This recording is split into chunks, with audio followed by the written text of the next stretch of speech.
马来西亚是一个小国，为何要建3座世界级的摩天大楼呢？其中一座更排在世界第2，这跟它的自身实力好像有点不匹配啊。那究竟背后是有什么用意呢？马来西亚的面积约33万平方公里，只是略小于日本，但人口却只有3300万人，所以在人口方面的压力并没有日本那么大。所以以这种基本面来看，马来西亚在世界范围内都算是个小国，但这个国家却建起了3座全球 Top 25名以内的高楼，分别是排在世界第2的 Merdeka 118、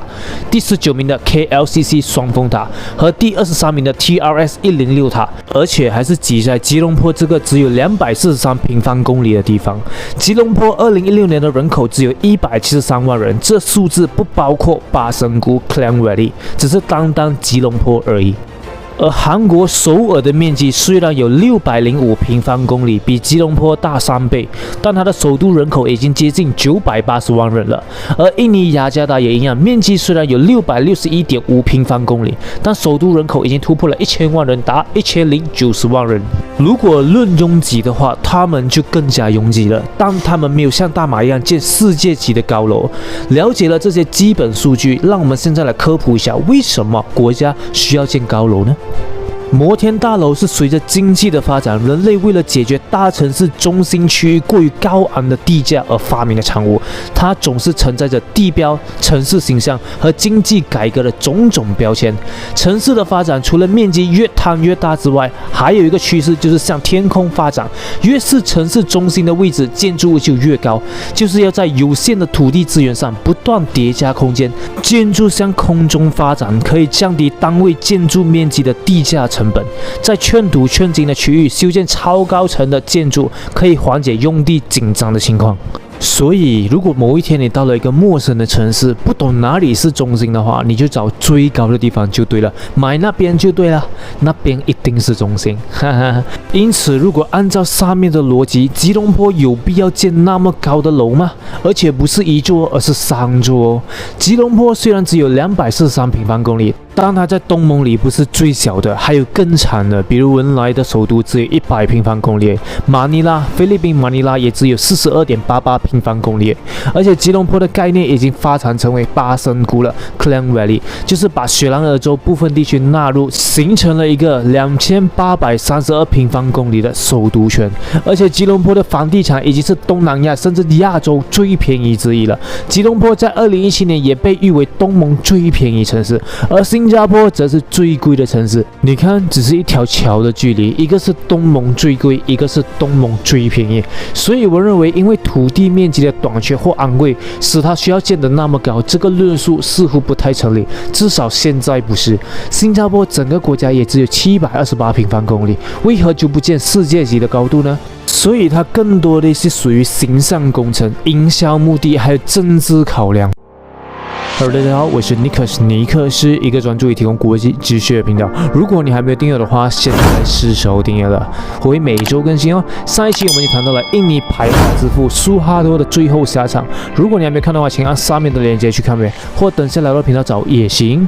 永远不要低估良好的营销力量。政治人物需要它来赢得支持，艺人需要它来获得人气，音乐需要它来卖票。熟悉的营销人员可以编造故事，并创造精美的外观来操纵目标人群的观点。当年大马首相马哈迪建造双峰塔 KLCC 时，就是要让世界相信，以首都吉隆坡为代表的马来西亚与双子塔本身一样现代和先进。在双峰塔出现之前，世界最高大楼长期被美国独占，而马来西亚是世界上第一个从美国抢下这一项成就的国家。当年双峰塔设计师提出的原始蓝图中，原本的高度也只有427米。比当时的世界第一高楼威利斯大厦低了15米。时任大马首相马哈迪获知这件事情后，他深知世界第一高的观光卖点有多大，因此强烈要求设计师想办法让这双峰塔再高一点。最后果然以452米的高度成功夺得了世界第一高楼的头衔。如今吉隆坡的双子塔虽然失去了世界第一高楼的头衔，但其极为罕见的双楼结构至今稳坐世界最高双塔楼的宝宝座。从1998年到2004年，双子塔保持了世界最高建筑的纪录。过后，通过围绕这个塔的宣传，可以说使吉隆坡摆脱了地理上的默默无闻，并帮助马来西亚打造了一个拥有光明未来的国家。毫无疑问，马来西亚从此经历了显著的经济增长。双子塔建成时，马来西亚国内生产总值 GDP 约为1000亿美元，如今其国内生产总值已经超过了3367亿美元，这是2020年的数据，人均 GDP 已经位列东盟的第3了。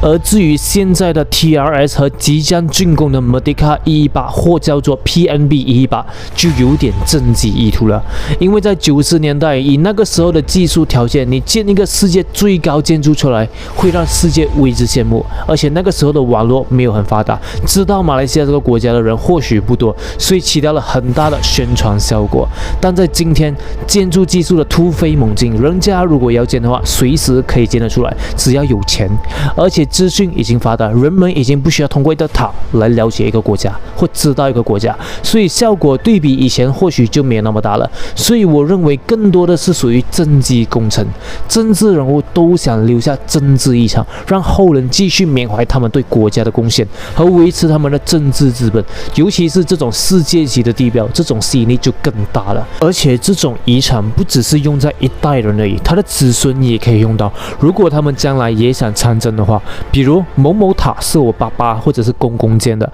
这证明了我家族对这个国家是有贡献的，所以你们应该要支持我，我也会做到像他们一样好，达到类似这样的效果。马哈迪在位22年，建了双峰塔后，被誉为国家发展之父。而纳吉虽然在位10年，但他也想要有类似的功绩，于是他通过财政部的子公司 MKD Signature Sdn Bhd 从印尼的 Mulia Group 旗下的 Mulia International Limited 收购了 Mulia Property Development 的51% 的股权，以控制这个关键地标 TRS 106塔。但终究不是自己建的，而且这个塔也略低于马哈迪建的 KLCC 双峰塔，所以纳吉政府在2014年就通过国民投资机构 PNB